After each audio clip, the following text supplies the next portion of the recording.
Okay, so this is really folk art um, styling. But again, it's a cobweb. And so the image has been cut in the circular fashion. You pull it, Oh, wow.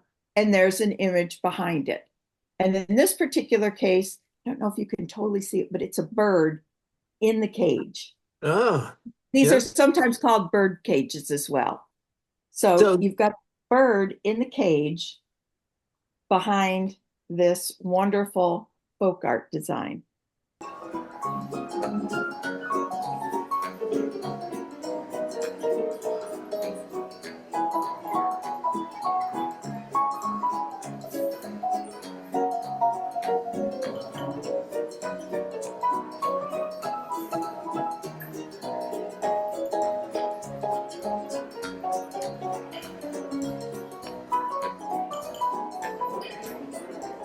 Hello, everyone, and welcome to Rare Book Cafe Coffee Break Edition. I'm Linn with the Ridge Books in Calhoun, Georgia, joined today by my co-host, Richard Mori. Uh, hello, Lee. How are you? I'm glad to be here again. I'm on the seventh tee, watching the golfers tee off. And guess what? I think within a week or so, I may be playing golf with this well, hand. that's wonderful. We've been really concerned about your broken hand, about your golf game, and of course about hauling boxes of books. That's Well, been a problem as yeah, well. well, there is their need too. Yeah, there is. So we also have today our special guest, Barbara Loe of Cardtique in Osprey, Florida, who will be joining us at a very special event I coming think up. it's. I think I know that it's the one in. It's coming to me real quick. St. Petersburg, right? I think you're right. Yeah, And I and I suspect Barbara knows where in St. Petersburg. It would be at the Coliseum. there it is. And Right. I think I know the date. It's March, wait, 1 and 2. That's right. 2 days this year, Saturday and Sunday. 85 booksellers who have books, paper, maps, all kinds of things. And Barbara brings with her her enormous collection of Victorian ephemera. And today, I think, is going to talk to us about Valentines, perhaps. Yes, I am. So I thought that today, Valentine's is such a huge subject. I mean, it just goes on and on and on. But I thought today I would focus on one of the fun aspects of it, which are movable Valentines. So everything I'm going to show you today does something. Okay. So Now, I'm going to, Barbara, before you start, for those who might not be familiar, tell us a little bit more what movable means in this period. so it basically means that there's some sort of a mechanism so that something is going to move. So let me start by showing you this. This one dates, this is a Biedermeier, which is very early. It was a German process. And most people are familiar with the term Biedermeier thinking about furniture. Right. It was very elaborate and everything. But they made a number of Biedermeier Valentines. And if you watch, I'm going to pull back a little so you can really see. There's a mechanism. And when we pull it up, there's a hidden aspect of the card. Now I'll zoom in on that.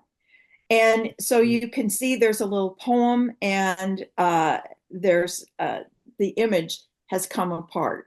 So the floral piece folded into the initial floral, but then we have the hidden poem. So And this is approximately 1860s, 1870s, or no, 18 no, much earlier, earlier than that. much This is earlier. approximately, I would say, late 1700s uh, Oh, to maybe 1820. okay. And here's another one that I have. And again, you pull up the mechanism, and you've got a hidden image and again a poem. And this was so when we say movable, there's some sort of construction with the card which causes it to do something. Now, that's one extreme. That's going back to the 1700s. I'm going to show you one that is much later, if I can find it here. Well, I'll find it as I There's go no through them. batteries required in any of these. No batteries, no batteries. Yeah. So I'll just kind of go through some of these different things, and when I come across the new one, I'll let you know. Okay. Oh, here it is. Here it is. This is a much later one. This would be in the late 1800s, and totally different kind of a feel. But you've got the kids riding the zebras. I hope that you can see that. Let me put something Yeah. there. Yes. Okay. And when you pull the tab, you can see them riding. So Oh, again, there's a tab and it moves, but you can see just from the printing that this is much, much later. This is chromolithography here. There's other types of movable things, and one of the ones that's considered the most rare and desirable in the Valentine world is what's called a cobweb. And so this is a cobweb, and I'm going to get focused in real close. Can you see the little lines going around? Those are cuts. And what happens is that when you pull the butterfly, it opens up and there's an image behind it. oh. And that is hand cut. So initially you just have this charming Valentine, nothing there, but then you have your hidden message. And I have another one. So that would be in the 1860 type period that you mentioned. But I have another one, which is more in the vein of early primitive. Okay, so this is really folk art styling. But again, it's a cobweb. And so the image has been cut in the circular fashion. You pull it. Oh, wow. And there's an image behind it. And in this particular case, I don't know if you can totally see it, but it's a bird in the cage. Oh. These yeah. are sometimes called bird cages as well. So you've got a bird in the cage behind this wonderful folk art design. So this kind of comes out of the same period when we first see foredge paintings on books, would it not? I think so. Yeah. Now that one is earlier. That one is this is I'm not 100% sure of the date because I haven't done the research yet, but this is earlier than the other one. It's I would say it's more in the 1820s to 1840s period. Mm-hmm. And but the difference between, like the folk art primitive drawing style and the refined paper lace is to me very fascinating. Then you've got some that are movable in a completely different way. So this is by Dean and Sons, and so charming little design. But if you move the tab, get to the tab, there we go. I'm not used to doing this backwards. But if you move the tab, you can see he's pushing her on the swing and she swings back. That's a very unique one. I like that. Yeah. The Dean and Sons, as you probably know, they did a number of books as well with movables in the books. Right. They were just masters at the movables. I always get excited when I find them because they're hard to find. Then you've got something that, and this is, and I apologize in advance because it's racist, but you've got an image, and then it folds down, and there's a hidden message, and it's astounding to me to see that from the 1860s we would have an image like that in a high-end Valentine. So that's another one. Here's a style that I find to be charming. You've got what looks like a little book, and then when you open it, you've got this tremendous 3D image with layers in there. Wow, that's sweet. Yeah. And so, I mean, there's just so much in the world of movables. So, And Barbara, then, tell us a little bit about the price range on some of this material, because you've got materials from the 1700s, the 1800s, yeah, unique. these are expensive. I'm going to say that. So we're saying more than $10, yes? Yeah, yeah. I would say everything that I've showed you here today is probably, well, let's see. I think the cheapest one is about 200, and they go up to about the Biedermeiers. They go up to about $600. So, in fact, this material is really scarce in the market for the most part. Very scarce, very scarce. So And how very, expensive would they have been originally? The amount of handwork on those is just incredible, particularly on right. the And cobweb ones. yeah, oh yeah, absolutely. They were, you know, our world of expensive is so different than their Right, world of right, right. I expensive. understand that. But you know, a Valentine, the fancy Valentine like that might have been $2 to $5 or Wow. pounds. These are English, so Yeah. pounds. And you know, that was expensive for So they them. were not meant to be as a disposable little, No, but this was, they were if a somebody sent keepsake. you a movable Valentine, that was making a commitment to say the least. You know, now then there's the other type, and the ones I brought of the fold outs, which are also movable, are in a whole different category. Technically, they're not Valentines. Technically, they are Jewish lifestyle or Jewish New Year cards. And these are Valentine styles that I think everybody has seen, where they fold out. And you've got an image. And in this particular case, this will sit up and be 3D. But this particular group that I'm going to show you all has, it's got Hebrew writing, and it's got different images of the lifestyle in the Jewish community. So here's one where you've got the rabbi reading from the Torah. Here's one where, again, reading from the Torah, but a little bit more elaborate styling.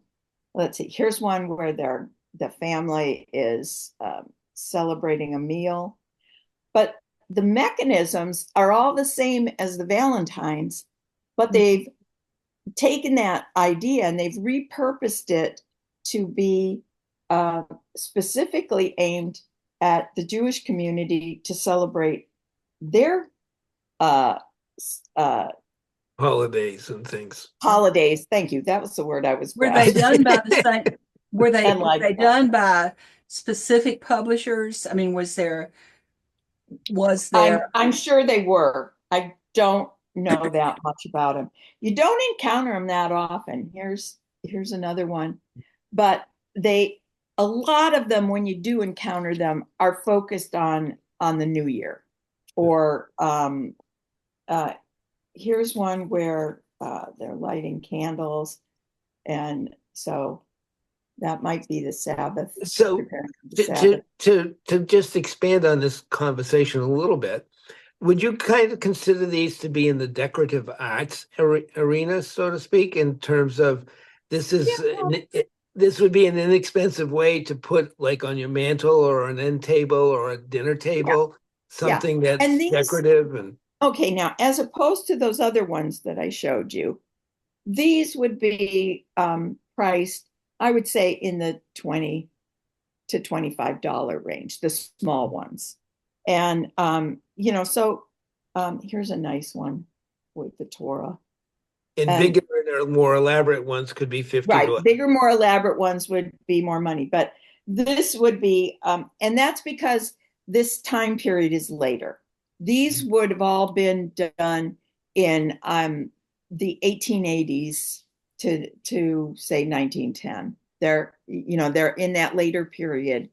And so and let me give you an example. If you look closely at this one, okay, you can see, I don't know if you can really see it, but you could that it's flat. It's not whereas this one, it's so hard to show you, but these are embossed. You can see that this is a finer quality print than this is. Yeah. So basically, for those who may not be familiar, embossing is when the paper is actually laid over a metal, probably, that's been cut Raised for a up. design, raised up for a design, so that when it's pressed down, the paper reflects the image underneath. And hold those up again, Barbara. Okay, so this is the later one. Okay. And this is the embossed one. The images of the rabbi and the podium or pulpit or whatever look almost identical on those two. Right, they're very similar, but the printing quality and the embossing is what you can see that holding them next to each other, but the specific design of the pull-out part seems to be almost identical. Is almost identical, right? Yeah. So this would have been chromolithography. Right. So this you can definitely tell was the late 1800s. This, to me, it says offset. So which puts it into the 1900s. Yeah. So and that was a huge difference. So what happens is this would have been much more expensive to make, because with chromolithography, you're dealing with the stones. There's a stone for each color. It's printed over and over and over, and very labor intensive. And then when offset press was developed, it became much cheaper to print because they didn't need to engrave all those stones, or not engrave, but some might use the word economical, Barbara. Okay. They were more economical. So this would have been more economical to purchase than this one. But what I love about it is, boy, can you see the difference in the printing and the embossing? It just pops right out. It's sad that as printing processes developed, the quality became less. Yes, it is sad. But on the plus side, it became more economical. I'm going to use that, Richard. And so it could get in more hands. Right. Because you're not dealing with, see, if you look at this one, again, this is embossed and got layers. And I mean, it's just, there's just no getting around it. The quality went down, but the accessibility went way up. And in fact, to transfer the conversation into the book world, in the 20s, we start to see colored comics. And by the 30s, we have the big little books in color. And by a little later in the 30s, we have the comic book as we know it today. And that's all because the printing process has improved in terms of economy and much more available to the masses. Yeah. Yeah. And, so I mean, it's hard to truly compare them and say, I mean, yes, the chromolithography, frankly, that chromolithography was the height of color printing. We'll never replicate that again. And people think that, laser printing is as good. It's not. You look at it compared to chromolithography. I mean, when you see something like this, that is, oh God, I hate to say it because with the years are cranking by, but this is almost 150 years old. But those colors pop like Yeah. it was printed yesterday. Yeah. And I just don't think we'll ever replicate that again because it's so labor intensive. I had about 25 years ago, I had a folio version of Egyptian cloth, a book on Egyptian cloth, going to the very ancient material, printed in chromolithography. Now, this is full sheet folio. And every time you opened it up, people would open it up. Now, everybody knows this is a book, and a book is on paper. But every time that book would be open, their hand would go right to the paper because they would want to feel the texture of the cloth.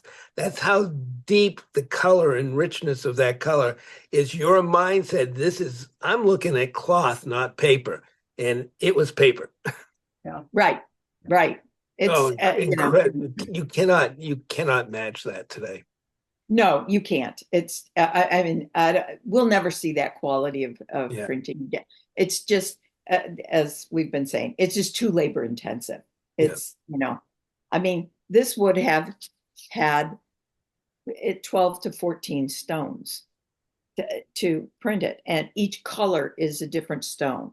So, the craftsmen have to separate the yellow from the green, from the black, from the pink, from the red, and the registration has to be perfect each time.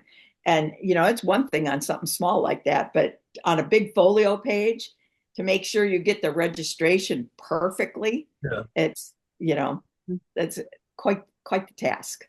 Yep. So anyway, thank you for a history of printing. Well, yeah, we end up getting that a lot, don't we? Well, you need to know these things if you're going to be looking at them, and we see this to understand.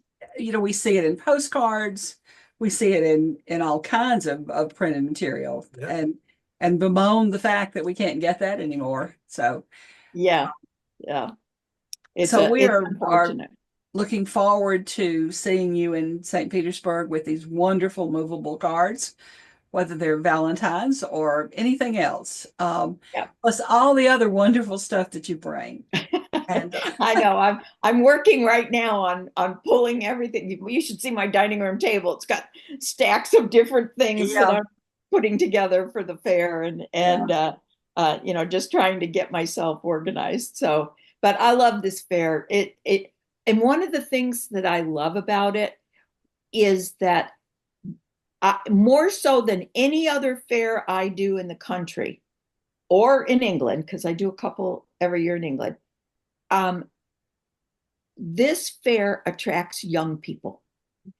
We see people come through, a young couple in their 30s with 2 kids in a stroller. And they're not just walking through, they're looking and they're buying. Yes. And that is so exciting. And I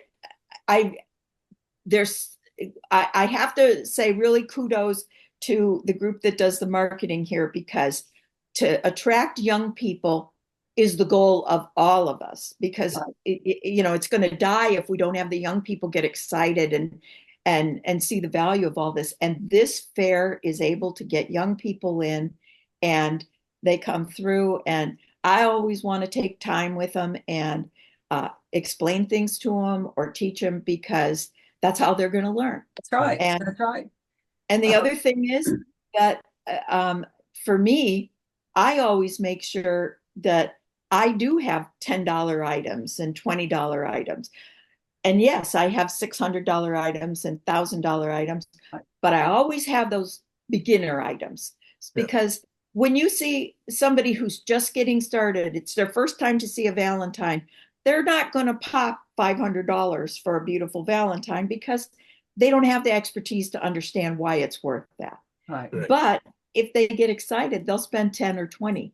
And guess what? Those kids that we're seeing today, in 10 years, they're not going to be the kids anymore. And they're going to have more disposable income, and they're going to be more knowledgeable. Exactly. And we hope some of them will become booksellers. Well, as Lee, the three of us already know, there's a lot younger people coming into the trade, and we're really excited about Which is that. good, which is very It good. is, and one of the things that we have to learn is that they have different interests than we do. Oh, they do. I never would have thought, 20 years ago that we'd be seeing comic books in fairs, but Right. that's what they're, and as my son-in-law points out to me, they're graphic novels. That's right. They're not comic Like, books. okay, got it. Well, my son comes with me to Florida, and our focus is entirely different.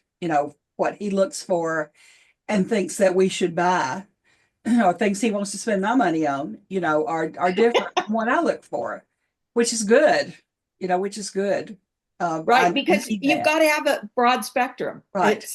It's I think that's really important, and because we have to get young people excited about it, and the more they see, the more they learn, the more they get involved.